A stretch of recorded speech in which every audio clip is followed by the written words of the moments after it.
Hello YouTube modeling community. Welcome to Morris Custom Model Shop.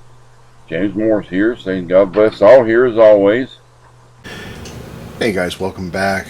This is the first update on the James Morris Tribute Appreciation build. If you'll recall, I'm going with the 65 Shelby Mustang GT-350. Probably one of my all-time favorite cars. Definitely a lottery car for me.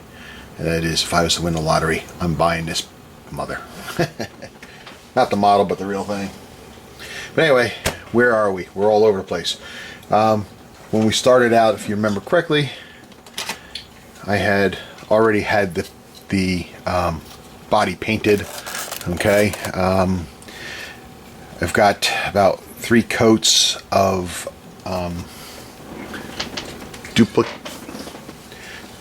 Duplicolor Wimbledon white. Okay, it's a Ford color paint, the original color of the cars. Got that on there. She's looking pretty spiffy. I need to wet sand it and then clear coat it.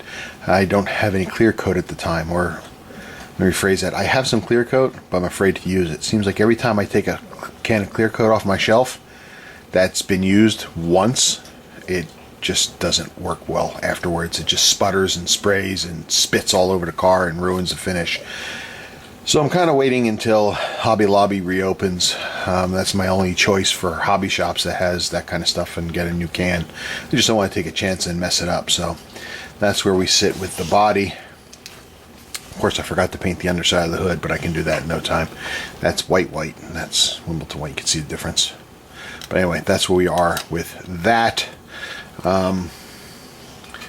The chassis is pretty much done. You can see we got the wheels done on it. Get a close-up of the wheels here. I'm happy with the wheels came out. Was able to do the gray of the inserts there on the wheels, and then the white center cap on it. Okay, looking pretty decent. The underside has been painted and detailed up a little bit. I might do a little bit more weathering to it, but I like my cars to look used. I'm not really a show car person. Part of that's because I can't really do show car finishes, so I do my stuff to look like real cars. But anyway, that's where we are with that. And I decided to go with the racing pipes instead of the full-on exhaust. Just something different. The engine is almost done also. You can see here. I'll get you in there. Okay. Okay, you can see the blue is a little bit darker again. I could have done with a lighter blue or a cleaner blue, but I actually mixed it in with a little bit of charcoal, just to give it a dirtier look, so it looks like it's used. Okay, I'm not going for barn find, but just something that's used. And then if we go in a little bit closer here, if it'll focus, come on, you're almost there. Come on, focus. Oh, it doesn't want to focus. Alright, what you're missing there is, if you can't see it, and this will probably have to be weathered too, as you can see right here, there's a dipstick. While I'm not wiring this car, I did put in a dipstick. And if that doesn't say something about the way I work, or a nickname for me, Dipstick, nothing does, because it's silly to put a dipstick in a car. I'm not even wiring it. But it's just something I wanted to do. Alright, so the motor is pretty much done. The interior, holy shit, I lost the interior. The interior's around here somewhere.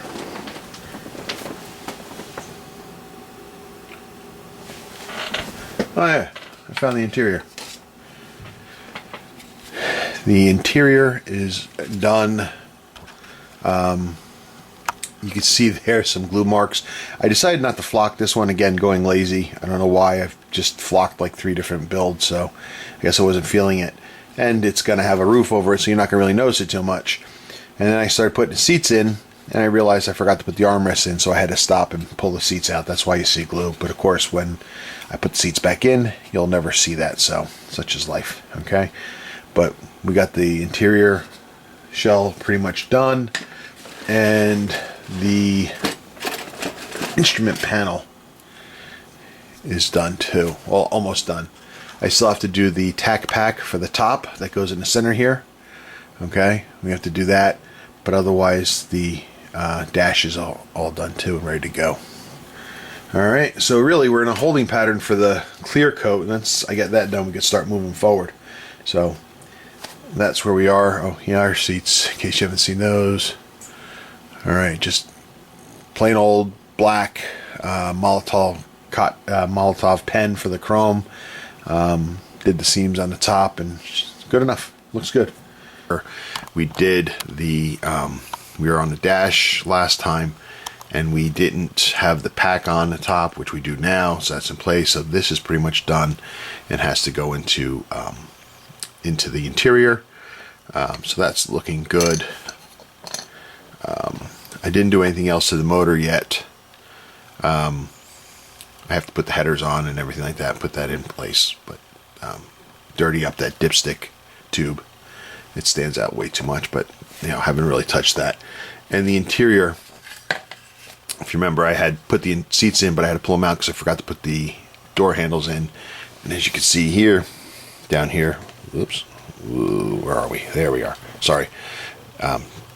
Down there is the handle, so we got them in place.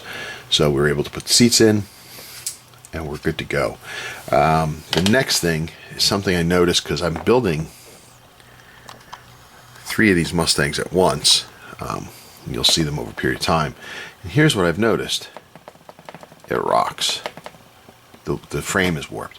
And then I have the 264 convertible Mustangs that I'm working on, which is the exact same mold, and it's doing the same thing too. It's this passenger side tire is up in the air, so I'm going to have to get some heat and do some adjustments to it and try to put this in place, but it's very frustrating that that's happening on all of them. So something to play with. So, but that's where we are right now, so stay tuned. So it's going to look good. It's coming along nicely. So that's where we are. James, I hope you're feeling better, buddy. I hope all these videos out there are making you feel better, give you something to look forward to and look at. But that's it for now. Until next time, guys, be strong.